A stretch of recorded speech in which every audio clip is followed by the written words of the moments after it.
తారీఖు తైలం రమేష్ అని గిరినగర్ నివాసి గిరిమెట్ల పోలీస్ స్టేషన్ నుంచి ఒక కంప్లైంట్ జరిగింది.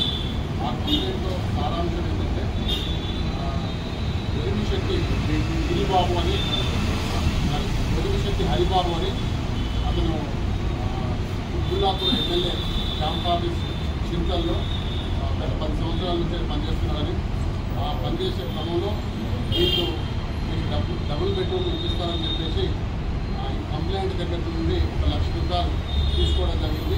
ఆ తర్వాత ఆ డబుల్ బెడ్రూమ్ ఇచ్చేయలేదు. ఎన్నిసార్లు అడిగినా కూడా డబుల్ బెడ్రూమ్ ఇవ్వకపోవడం కాకుండా తన డబ్బులు కూడా తిరిగి ఇవ్వలేదు. మనలాగా ఇంకొక 23 మందిని కూడా ఇతను మోసం చేసి ప్రతి వ్యక్తి దగ్గరికి వెళ్ళి 1 లక్ష రూపాయలు తీసుకున్నట్టు మనకు ఇతను కంప్లైంట్ చేయడం జరిగింది. ఆ కంప్లైంట్ మీద గిరిమెట్ల SHO గారు మలేష్ గారు ఇమీడియట్ గా కేసు నమోదు చేసుకుని దర్యాప్తు చేపట్టడం జరిగింది. దర్యాప్తులో భాగంగా ఇమీడియట్గా ఒక 8 మంది విక్టిమ్స్ అంటే బాధితురాలను దీంట్లో ఎగ్జామిన్ చేసి వాళ్ళ స్టేట్మెంట్స్ రికార్డ్ చేయడం జరిగింది. అదేవిధంగా కొంతమంది డబ్బులు డైరెక్ట్గా ఇస్తుంటే కూడా వీడియో రికార్డింగ్స్ కూడా మేము కలెక్ట్ చేసుకోవడం జరిగింది. అన్ని ఆధారాలు సేకరించిన తర్వాత ఈరోజు 3 గంటలకు ఒదిమిశెట్టి హరిబాబును అతని ఇంటి వద్ద ఈరోజు అరెస్ట్ చేయడం జరిగింది.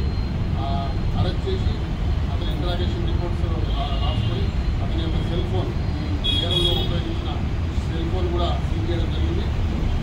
అతని ఇంటరాగేషన్ తర్వాత మనకు బాధితులు చెప్పే ఏంటంటే అతను ఈ మధ్యనే ఒక ఇల్లు భూమిరెడ్డి నగర్లో ఇల్లు కట్టుకున్నాడని, ఆ ఇల్లు కట్టుకోవడానికి ఈ మోసం చేసిన డబ్బులు కూడా అందులో ఈ హరిబాబు పెట్టుకున్నాడని చెప్పేసి వాళ్ళు ఆరోపించడం జరిగింది. ఒకవేళ నిజంగా మా విచారణలో ఆ విధంగా చేస్తే ఆ ఇల్లు కూడా చేయడం జరుగుతుంది. కోర్టుకు ఆ ప్రాపర్టీ జరుగుతుంది. ఈ కేసులో వీళ్ళే కాకుండా ఇంకెవరైనా బాధితులు ఉన్నా కూడా రావాలని చెప్పి ముందుకొచ్చి మాకు స్టేట్మెంట్ ఇవ్వాలని చెప్పి విజ్ఞప్తి చేయడం జరుగుతుంది.